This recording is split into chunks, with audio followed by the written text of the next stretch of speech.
All right. As we finished up lecture 11, we said lecture 12 is probably just going to be all example problems. I'm going to try to keep these to 15 minutes, but at the same time, I'm going to try to probably do one video per problem. Now, here's what I would suggest. I'm going to kind of explain to you how this problem statement would look while you go ahead and copy down the given information as you're taking notes with me. If you're not taking notes with me, what are you doing? Take notes, right? And you can see I've already done this, so I'll hit a point where I'll say, okay, if you don't have everything, please pause it and get everything. Let me kind of explain what this problem statement would normally look like. Because notice I didn't give us like the whole problem statement, right? I just have kind of a synopsis of it. The problem statement would probably say something like steam flows through a turbine at a steady rate or steady flow, steady state, something like that. Our textbooks uses steady flow. So steam would flow steadily through a turbine at a rate of about 45,000 pound mass per hour. The conditions at the inlet would be 1,000 psi A and 900 degrees Fahrenheit, which, if memory serves, that's around what we would see for a nuclear reactor. Exit conditions of the turbine would be 5 psi A, and it wouldn't say X2 is equal to 1. That's shorthand for saturated vapor. So the problem statement would say something like saturated vapor exits the turbine at a pressure of 5 psi. So that's kind of how that would be said, and you can see the shorthand that I've concluded there. The power output for the turbine is 4 megawatts. We don't normally report power in BTUs per time, even in English units. We normally report that as either horsepower or watts. Here they've chosen to report it as 4 megawatts. So that's kind of how the problem statement would be given to us. You can see what I've done to that here. And again, the problem statement is going to say something about estimate the heat lost by the turbine to the environment or something along those lines. Now, you can see what I've done here is I don't ask you to write the whole problem statement. Okay, you can if you would like, but I don't. I always suggest you need something to come back to when you get lost in the intermediate calculations. What the heck am I looking for? Make sure you write down what is it that you're trying to find. If it helps you to write the whole problem statement, do, but it doesn't mean, and it doesn't mean when I'm grading. So just make sure that we're both on the same page. What are you trying to find? Notice how some of these units weren't in our kind of typical format. We had 45,000 pound mass per hour. I went ahead and converted that to pound mass per second. And again, they'll give you a power output. Good form is to put it in either watts or horsepower, not BTUs per time. That doesn't mean this is not appropriate. This is just not how it's going to be reported to you. But this is how we're going to need to actually get our units to match up in our first law equation. If you don't understand that yet, you'll learn that by experience. So again, if you need to copy these down in your notes, please pause here. Okay, let's keep moving, shall we? So we are trying to find a heat loss or the rate of heat loss. And here's where I would look at my class and say, okay, what's a good tool for finding this? Where should we start? And the hope is at this point it becomes a gag reflex and somebody says, well, it's first law. Yes, we would use first law to solve this. So I'm just going to draw a simple kind of, I'm not going to draw inlets and outlets on this. I'm just going to draw a turbine, something like this, right? You've got mass coming in kind of this narrower end,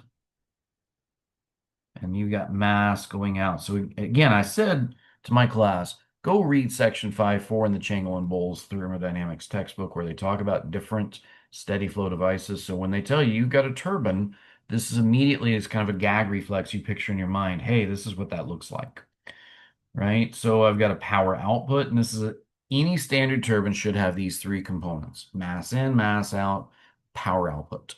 Um, Now, okay, what are we looking for? And again, why in the world am I doing this? Well, that's step one of writing a first law equation is you draw your system and then you draw all the energies crossing the boundary. So I know I've got mass and mass going in and out. That's going to have energy with it. I know I'm going to have a power output. But I'm also looking for the heat loss, the rate of heat loss. That tells me somewhere on here I'm going to have maybe all across the entire surface, but I'm just going to draw one single arrow of the rate of heat out of the system. And those are my three things that I could have crossing the boundaries: heat, power, and mass. I have at least one of all three of those. Now, I'm not going to worry about the heat in because I'm trying to find the total heat out. So I'm just going to write my first law equation minus Q out. If you're joining us from another textbook, they'll probably tell you just write it as positive Q, and if when you solve for it, you get a negative value. Our text says, no, no, no. Go ahead and subtract the outs, add the ends. It's a little different way of doing it, but I've done this a long time, and I really like the way this textbook does it. I'm going to go ahead and subtract the other, or I mean, you can add the ends first. You can subtract the outs out. It doesn't matter as long as you keep your signs straight. Write them in any order you like. So I'm going to write the negative Q dot out because it's being lost. I'm going to write minus the power output because it's being lost. I should have moved down a little bit, but it's okay. We're going to make it work. Plus E dot mass coming in minus E dot mass going out because I've got mass going in and out. I've got to account for the energy of both of those.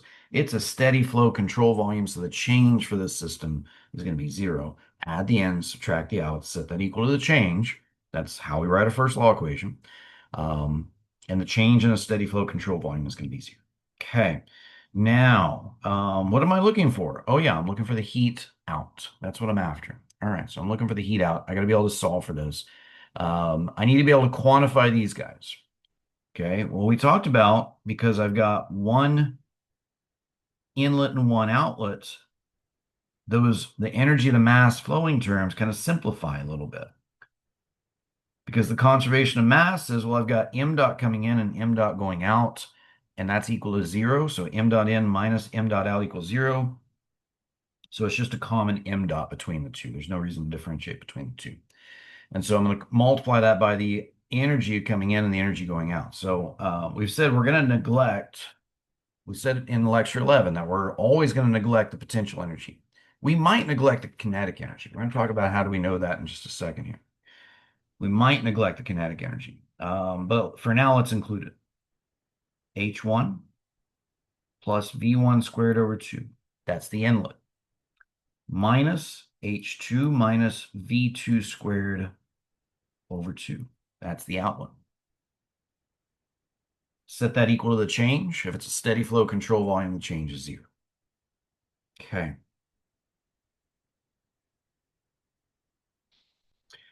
Now, this is what I'm looking for, this guy. So that means I need to be able to quantify everything else or know everything else. Well, I know the power output. That's known. I know the mass flow rate. That's known. I don't know H1 and H2, at least they weren't given to me, but notice here I was given pressure and temperature at the inlet. That should give me H1. I'm given pressure and the phase at the outlet. That should give me H2. So everything but Q dot out and the kinetic energies are known. Okay. Well, again, remember, we said often the enthalpy is going to be more than the kinetic energy. How much more? Well, we can often make an assumption that we're going to neglect that kinetic energy. And this is, I'm going to give you another checklist. Again, we've talked about as we've been together here, that I've just learned in my last 20 years of teaching that if I can give you a checklist, Steve's list for assuming v squared over 2 is negligible.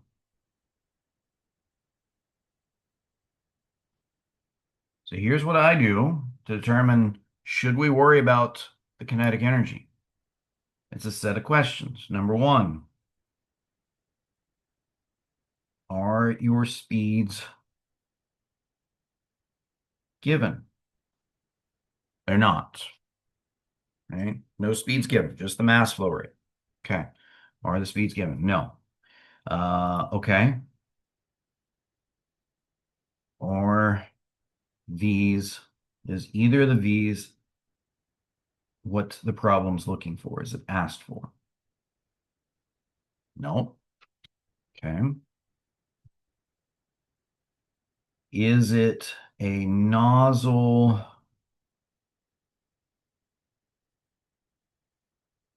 I think that pen's going to quit. Yeah, that pen's going to quit on me. Okay. Next pen. Sorry. Let's just cross this out. Let's try again. I got a better pen this time, I think. Is it a nozzle or diffuser? We talked about those devices. Is it a nozzle or a diffuser? Those devices, the purpose of those devices is to change the kinetic energy. So if it's a nozzle or diffuser, I have to assume kinetic energy is not negligible, right? Must be quantified. Well, this is not a nozzle or diffuser. This is a turbine. Okay, no to all three so far. 4, can you find the speed so you can quantify the kinetic energy? The dead giveaway is were the areas given? Because if the areas were given, then you can say, well, m dot is equal to AV over the specific volume. If it's water R134, I can find a specific volume. If it's not water R134, I might be able to find density. Although just be careful what density value you're pulling. Make sure you don't pull liquid density for for a vapor or gaseous substance. Our substance is not in the liquid form, so I probably won't have density. But in either case, if I'm given the areas and I know the mass flow rate, which I do, I could use, then the only unknown becomes my speed, and then I could quantify my speeds. So this is my list, right? 4 questions. If no to all 4, then assume that H is going to be much greater than the kinetic energy.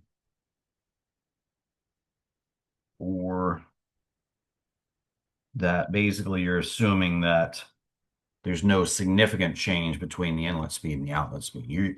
However you want to wrap your head around this is basically what you're doing is either it doesn't matter because it's so small, or there's just not a significant enough change to make the difference between this term and this term even matter, right?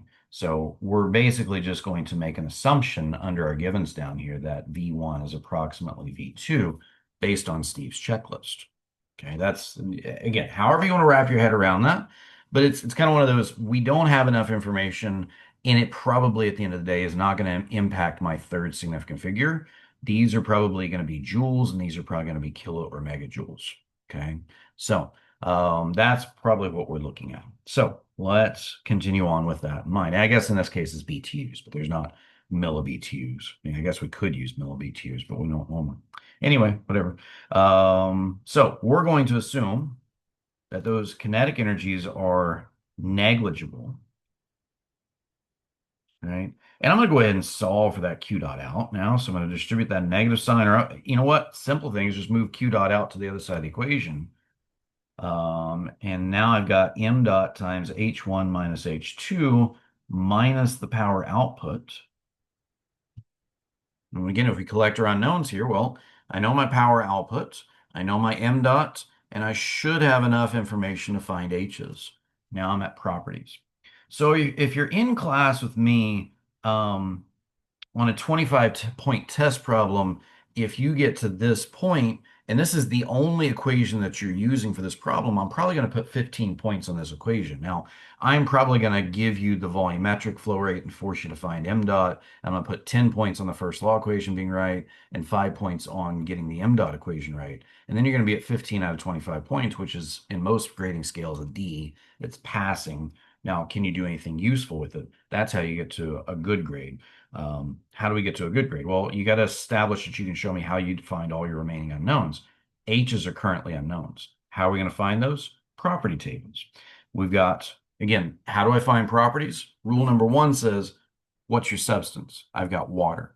So since I've got water, I'm going to use property tables. Property tables needs 2 properties at each state. So given P1 and T1, I'm going to go find H1. Given P2 and knowing it's saturated vapor at state 2 is going to give me H2. Now, here's what we're going to do to keep this video short. I'm going to tell you to pause and go look these properties up and then come back. So pause, get these properties, and come back, right? All right. So you went, got these properties. I'm going to double check these against the solution to make sure. I just kind of copied these quickly, but hopefully these are okay. All right. Now go ahead and pause again, run the numbers, see what you get for Q dot out, okay? Come back with Q dot out. I'm going to pause again to keep this video from getting too long. All right, you got it? So if we run all these numbers through, Q dot out, we've got our mass flow rate. Again, that's 45,000 divided by 3,600, 12.5 pound mass per second. I've got H1 and H2 here. I went ahead and factored my units out. It's the same units for both of them. Again, notice my units are very hastily written, but they are there, so I know if I make a mistake, we can go back. And the rookie mistake, of course, is just to minus the 4 for the megawatts here. Oh, just minus 4, it's fine. No, that's dumb, and that's how we crash Mars rovers and things like that. So minus this in the appropriate set of units, so it's the same as these, and then we get an answer that actually makes sense. About 182 BTUs per second. Okay. Just a quick discussion. Just again, these are on the order of what we would expect out of a nuclear reactor, like in a, say, a nuclear sub or a nuclear aircraft carrier or even a nuclear power plant. In the turbine, at the outlet of the turbine, that is 5 psi. That is about 10 psi low. That's about a third of an atmosphere. That's about 10 psi lower than an atmosphere. Um, all the way down to saturated vapor, which is really what you want to try to do in a turbine. You want to try to extract as much power out of this as you possibly can.